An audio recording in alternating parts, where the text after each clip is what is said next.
सुप्रभात बच्चों। आज हम लोग हिंदी 1 में पढ़ेंगे मात्राएं। तो चलिए शुरू करते हैं। मात्राएं।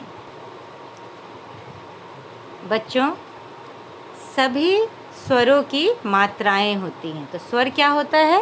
स्वर होता है अ, आ, ई, री, ए, ओ, औ। ये तो आप लोगों ने पढ़ा है ना, इसे कहते हैं हम स्वर। तो इस स्वर की क्या होती है? मात्राएं। जब हम व्यंजन के साथ स्वर को जोड़ने के लिए चिन्ह लगाते हैं, उसे मात्रा कहते हैं। किसके साथ हम स्वर को जोड़ते हैं? व्यंजन के साथ स्वर को जोड़ते हैं और उसमें जो चिन्ह लगाते हैं उसे मात्रा कहते हैं। सभी व्यंजनों में अ स्वर मिला होता है। बच्चों, ये बहुत ही इम्पोर्टेंट पॉइंट है। सभी व्यंजनों में अ स्वर मिला होता है और अ की कोई मात्रा नहीं होती। इसे आप ध्यान से समझेंगे, ठीक है बच्चों? ध्यान से पढ़ेंगे भी। व्यंजन में क्या मिला होता है? अ स्वर। जितने भी व्यंजन होते हैं सब में अ स्वर मिला होता है। कैसे? आइए मैं आपको बताती हूँ। देखिए, क अगर हम लिख रहे हैं तो और उच्चारण कर रहे हैं क, तो उसमें अ का आ रहा है, अ का उच्चारण आ रहा है। ख का उच्चारण आ रहा है। घ आ रहा है ना बच्चों? तो कैसे हम, ये हो गई आपकी व्यंजन क, तो ये हो गए क। ये क्या लिखाया? क। और अ की कोई भी मात्रा नहीं होती है, ठीक है बच्चों? तो चलिए एक चीज़ और मैं आपको बता दूं। ये जो यहाँ पर लिखा है, व्यंजन के साथ स्वर को जोड़ने के लिए जो चिन्ह लगता है उसे मात्रा लगाते हैं। कैसे? आप देख लीजिए। अ की तो कोई मात्रा नहीं होती, यहाँ पे मैंने आपको बताया अ की कोई मात्रा नहीं होती है ना? तब उसके लिए, हाँ तो बच्चों मैं क्या बता रही थी आप लोगों को, ये देखिए। उसी तरह क प्लस आ, यानी कि यहाँ पे आ की मात्रा है ना, क्या हो जाएगा?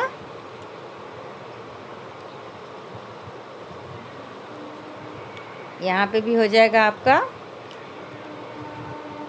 का और यहाँ पे भी हो जाएगा का, ठीक है?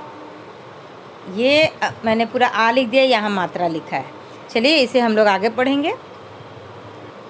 तो देखिए बच्चों, अभी मैं जो बता रही थी यहाँ पे भी है। व्यंजनों में स्वरों की मात्राएं कुछ इस प्रकार लगती हैं। तो कैसे लगती हैं स्वरों की मात्रा? ये देखिए, अ की कोई मात्रा नहीं होती, ये आप ध्यान में रखेंगे। और व्यंजन में किसकी मात्रा लगती है? स्वर की। अब ये देखिए, व्यंजन प्लस मात्रा, ये क प्लस अ, तो क बन गया। और इसके शब्द हैं क, ल, कल, कब, कब। इसमें कोई भी मात्रा नहीं है। फिर आते हैं आ की मात्रा ऐसी होती है। क प्लस आ क्या बन गया? का। तो आ की मात्रा दिलाया, काम, कार।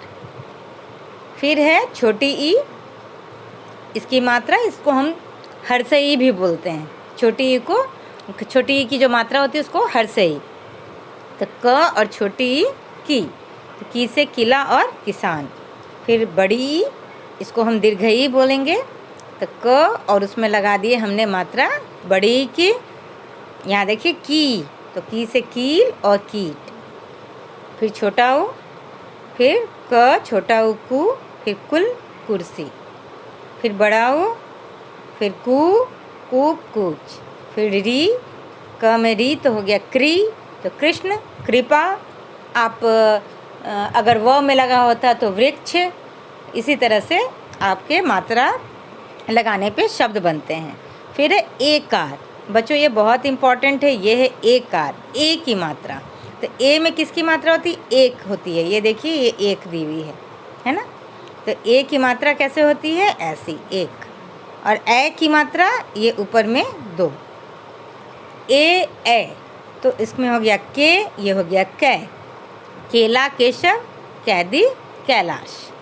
अब आते हैं, उसके बाद आते हैं, फिर देखिए किसकी मात्रा है, ओ और अ की।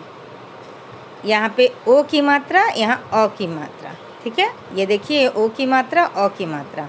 तो ए में और ए में नीचे में कुछ भी नहीं लगता, पर ओ में ओ की मात्रा ऐसे होती है और अ की मात्रा ऐसे होती है। तो इसमें आप लोग बहुत कंफ्यूज होते हैं, इसलिए प्लीज़ ध्यान से आप लोग पढ़िए, ठीक है। ये देखिए, अब ए से हो गया केला केशव, फिर कैदी कैलाश, फिर ओ की मात्रा से कोयल कोमल और अ की मात्रा से कौवा कौन। तो बच्चों आप उच्चारण करके पढ़ेंगे तो आपकी जो मात्रा की प्रॉब्लम है वो दूर हो जाएगी। आप मात्रा को पकड़ सकते हैं, कौन से शब्द में कौन सी मात्रा लगी है, ठीक है बच्चों। चलिए अब आगे बढ़ते हैं। आइए एक चीज़ और ध्यान देते हैं। ये देखिए, ये जो र है, र के साथ ये छोटा ऊ और बड़ा ऊ की जब मात्रा लगाते हैं वो इस प्रकार लगते हैं। र में किस प्रकार लगते हैं, र में ऊ की मात्रा, ये देखिए ये आपकी हो गई छोटा ऊ, और र में बड़ी ऊ की मात्रा ऐसे लगती है। तो इससे रुपया, इससे रूठना। और भी शब्द हैं छोटा ऊ बड़ा ऊ लगता है, पर र के साथ छोटा ऊ और बड़ा ऊ की मात्रा इस प्रकार लगता है, ठीक है बच्चों। र में हम मात्रा ऐसे नहीं लगाते हैं, ऐसे नहीं लगाते हैं। र में मात्रा छोटा ऊ ऐसे और बड़ा ऊ ऐसे लगाते हैं, ठीक है। ये आप लोग ध्यान देंगे। अंक का चिन्ह, अंक का चिन्ह ऐसा होता है, और चंद्रबिंदु, ठीक है, इसे क्या कहते हैं, चंद्रबिंदु का प्रयोग वर्ण के ऊपर किया जाता है। ये किसके ऊपर होता है, वर्ण के ऊपर, चाहे कोई भी वर्ण हो उसके ऊपर हम ऐसे लगाते हैं इसकी मात्रा को, ठीक है बच्चों। तो ये उम्मीद करते हूँ कि ये आप लोगों को समझ में आ गई होगी। चलिए अब आगे बढ़ते हैं। ये जो प्रश्न है, व्यंजनों के साथ स्वर को जोड़ने के लिए जो चिन्ह लगाते हैं उसे क्या कहते हैं। व्यंजनों के साथ जो स्वर को जोड़ने के लिए चिन्ह लगाते हैं उसे हम क्या कहते हैं, उसे मात्रा कहते हैं, है ना। और व्यंजन और स्वर ये दोनों ही क्या हो गए, वर्ण, ठीक है बच्चों। चलिए अब आगे बढ़ते हैं। ये लिखा है, उचित मात्रा लगाकर शब्द पूरे कीजिए। अब इसमें हम लोगों को उचित मात्रा लगाना है, उचित मात्रा लगा के शब्द को पूरा करना है। ये जो दिया है, जैसे साइकिल, मरगा, फल, बोतल, तितल, घड़िया, बगीच, थला, तो इसका कोई मीनिंग नहीं निकल रहा है। यहाँ तो आपको चित्र दी गई है, अगर आपको बिना चित्र भी दिए हुए ये वर्ड अगर, ये शब्द अगर दिया जाता तो आप सोचते आपको क्या करना था, इसको सही बनाता है। तो क्या होता है, साइकिल, साइकिल, क में छोटी ई की मात्रा लगा देंगे, म में छोटा ऊ की मात्रा मुर्गा, फ में बड़ी ऊ की मात्रा फूल, बोतल, ब में उकार की मात्रा बोतल, ल में बड़ी ई की मात्रा यानी दीर्घई की मात्रा भेड़िया, बगीचा, ठीक है। फिर हो गया थैला। तो इससे ये आपके जो शब्द हैं वो सही बन गए, है ना। मात्रा को हमने लगा दिया तो वो शब्द सही बन गए। आपको इसी में नहीं लगाना है, आपको अलग से लिखना है। जैसे आपको अगर कॉपी में लिखना है तो पहले जो आपकी ये जो गलत वाली वर्ड दी हुई है वो भी लिखेंगे और फिर इस नीचे में सही लिखेंगे, ठीक है बच्चों। तो चलिए अब आगे बढ़ते हैं। ये देखिए ये क्या लिखा है, नीचे लिखी प्रत्येक मात्रा के लिए दो दो शब्द लिखे। यहाँ पे बड़ी की मात्रा यानी कि दीर्घई की है मात्रा, उससे बना है कील, तो कील से चीन और चीनी। फिर है छोटी की मात्रा मित्र, तो म से छोटी वाली ई से क्या बनाएंगे हम, कुछ भी बना सकते हैं, पिता, है ना, पिता लिख सकते हैं। और क्या बना सकते हैं,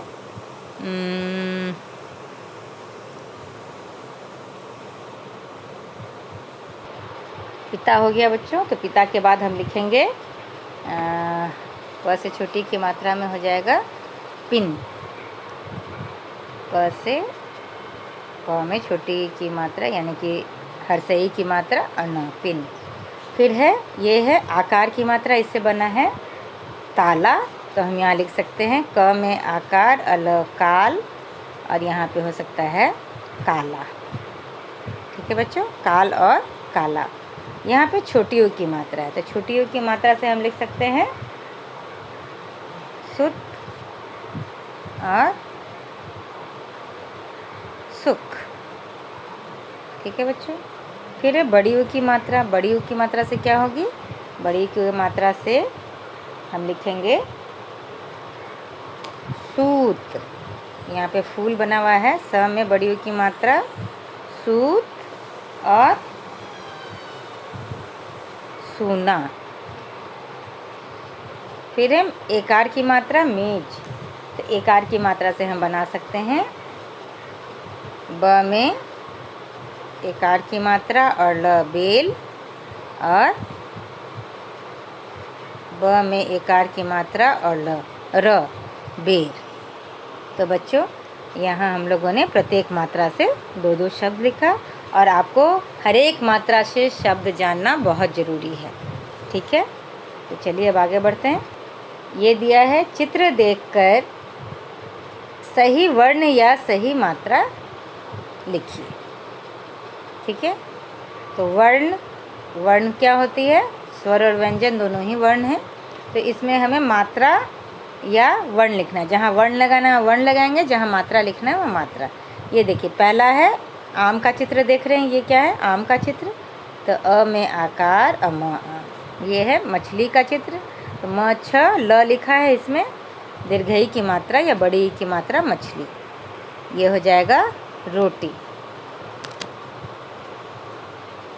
उसी तरह यहाँ पर इसमें मात्रा देंगे मुर्गा, यहाँ भी मात्रा ढोल और चूहिया। फिर उसी तरह ये हो जाएगा भालू, गोभी और केला। तो इस तरह हम लोगों ने यहाँ पे मात्रा डाला। आइए अब ये अभ्यास कार्य करते हैं हम लोग। ये क्या दिया है? पहला नंबर, सही उत्तर पर सही का निशान लगाइए। तो यहाँ हम लोगों को सही का निशान लगाना है। पहला है, कृपालु शब्द के क वर्ण में कौन सी मात्रा है? ये देखिए, यहाँ पे है कृपालु शब्द, इस क में कौन सी मात्रा दी हुई है? री की मात्रा। और यहाँ पे ऑप्शन दिया हुआ है 3। पहला है ओ की मात्रा, दूसरा है बड़ी ई की मात्रा और तीसरा है री की मात्रा। तो कौन सा सही हुआ? री की मात्रा। रुपया शब्द के र वर्ण में कौन सी मात्रा है? तो रुपया के शब्द में कौन सी मात्रा अभी मैंने आप लोगों को पढ़ाया था ना? र में छोटा ऊ और बड़ी ऊ की मात्रा लगती है। तो छोटी ऊ की मात्रा लगती है तो ये ऐसे होता है, और बड़ी ऊ की मात्रा लगती है तो ऐसे लगती है। तो रुपया में ये वाली मात्रा है, तो ये छोटा ऊ की मात्रा। अब आइए आगे बढ़ते हैं। दिए गए वाक्यों में सही या गलत का निशान लगाइए। तो इसे हमें सही और गलत का निशान लगाना है। री की मात्रा व्यंजन के ऊपर लगती है, तो ये गलत है। ये कोई भी व्यंजन होती है उसके नीचे लगती है ना? देखिए नीचे लगी हुई है ना। अ स्वर की मात्रा नहीं होती, ये तो सही है, अ स्वर की मात्रा नहीं होती। व्यंजन के साथ स्वर की मात्रा होती है, जी व्यंजन के साथ स्वर की मात्रा होती है, ये भी सही है। तो चलिए अब आगे बढ़ें। अब आगे मैं आप लोगों को बस यही कहना चाहूँगी कि आप लोग ध्यान से वर्ण और मात्रा दोनों को पढ़ें, क्योंकि ये बहुत ही इम्पॉर्टेंट चैप्टर है आपके लिए, और इसी से हम सीखते भी हैं, इसलिए इन पर ध्यान देना बहुत ज़रूरी है। तो बच्चों आज के लिए इतना ही, फिर मिलते हैं हम लोग अगले क्लास में। धन्यवाद।